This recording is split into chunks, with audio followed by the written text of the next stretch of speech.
우리는 종종 내가 과거로 돌아간다면 언제 어디에 부동산을 샀을 텐데 또 어떤 사업을 했을 텐데 하는 쓰잘데기 없는 푸념을 하기도 하는데요. 그런 환상을 드라마가 실현시켜주는 느낌이죠. 재벌 총수 일가의 핵심적인 역할을 하던 비서가 허무하게 죽임을 당하고 재벌가의 막내 아들로 환생하여 인생 2회차를 살게 되는 판타지 드라마 재벌집 막내 아들. 송중기, 이성민 등 출연진들의 탄탄한 연기는 물론 한국 최고의 대기업인 삼성을 떠오르게 하는 스토리로 큰 인기를 모으고 있죠. 아니, 이렇게까지 삼성 얘기를 드라마로 만들어도 되나 싶을 정도로 불편하고 민감한 내용까지 다루고 있기 때문에 원작인 웹툰과 달리 드라마로의 제작은 쉽지 않겠다 생각했었는데, 그래서인지 삼성과 가까운 중앙일보 계열의 JTBC로 편성되어 제작됐다고 볼 수 있겠습니다. 사실 한국 드라마에서 재벌집 이야기는 많이 식상할 수 있는 소재지만 삼성과 순양의 평행이론을 지켜보는 재미가 쏠쏠하고 미래를 훤히 알고 있는 인생 2회차라는 지트표로 젊은 나이부터 부동산과 금융자산 투자에서 크게 성공해 나가는 진도준의 인생을 보며 시청자들은 묘한 대리만족을 느끼는 것 같은데요. 방영 1회차 시청률 6%로 출발한 재벌집 막내 아들은 3회 만에 시청률 10%를 돌파하더니 8회에는 19.4%를 기록해 20% 돌파를 눈앞에 두고 있습니다.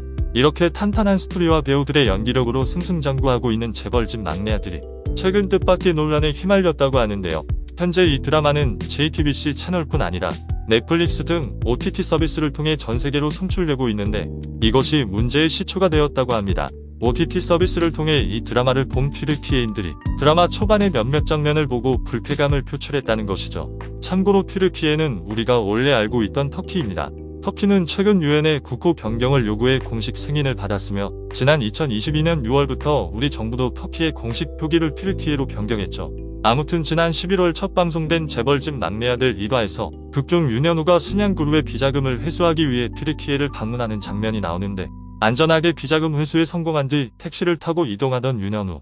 그런데 택시 기사는 지름길이라는 설명과 함께 골목으로 들어갔고 그곳에서 갱단을 만나 결국 죽임을 당하고 말았죠. 우리 시청자 입장에선 윤현우가 진도준으로 회귀하는 과정을 설명하기 위한 장면으로 이해되지만 튀르키예인에게는 납득되지 않거나 불쾌한 부분이 있을 수밖에 없는데요. 튀르키예를 비자금 거래가 이뤄지는 나라로 표현했고 또 튀르키예인들을 잔인한 갱단으로 표현한 데다가 구체적으로 해당 장면에서 튀르키예 국기가 펄럭이는 것을 여러 번 담아냈다는 점 때문입니다. 이에 대해 튀르키예 시청자들은 정말 유감이다. 이 드라마는 우리를 저개발 국가로 묘사할 권리가 없다.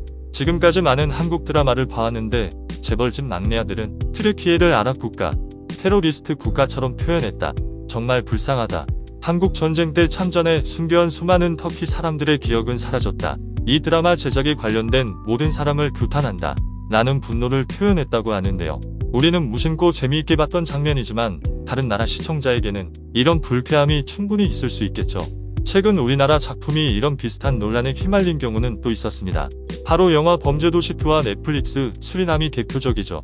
영화 속에서 베트남을 한국인 범죄자들이 도주해 은둔하며 더 큰 범죄를 저지르는 위험한 나라로 표현했던 범죄도시2는 베트남 개봉을 위해 베트남 문화체육관광부 영화국에 등급 심의를 신청했으나 반려되어 상영이 불가하게 되었다고 합니다.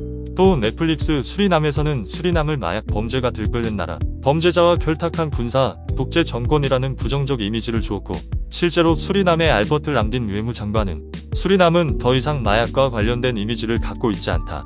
그런데 이 드라마가 우리나라를 마약 국가로 몰아넣고 있다. 제작사를 향한 법적 조치 외에도 한국 정부에 항의하겠다며 공개적으로 드라마에 대한 분노를 표시하기도 했습니다. 이런 논란이 계속되는 것에 대해서 우리 네티즌들 사이에서는 K드라마의 위상이 높아진 만큼 그에 따른 책임감도 커져야 한다는 주장이 있는가 하면 드라마는 드라마일 뿐 터키인들이 드라마의 일부 연출된 장면만 가지고 지나치게 예민하게 반응한다는 의견도 있는 상황입니다. 만약 우리 대한민국이 할리우드 영화에서 개발도상국이나 전쟁 중인 위험한 나라로 표현된다면 불쾌할 수밖에 없듯이 이런 불만은 충분히 이해가 되는데요. 앞으로 드라마나 영화 제작 시 작은 부분까지 조금 더 신경을 써서 분란이 만들어지지 않도록 노력하면 좋지 않을까 생각해봅니다. 총 16부작으로 이제 중반에 접어든 재벌집 막내 아들, 시청률 20% 돌파를 응원하며 마지막까지 재미있는 스토리와 전개 기대하겠습니다. 재미있게 보셨다면 구독, 좋아요 부탁드립니다. 시청해주셔서 감사합니다.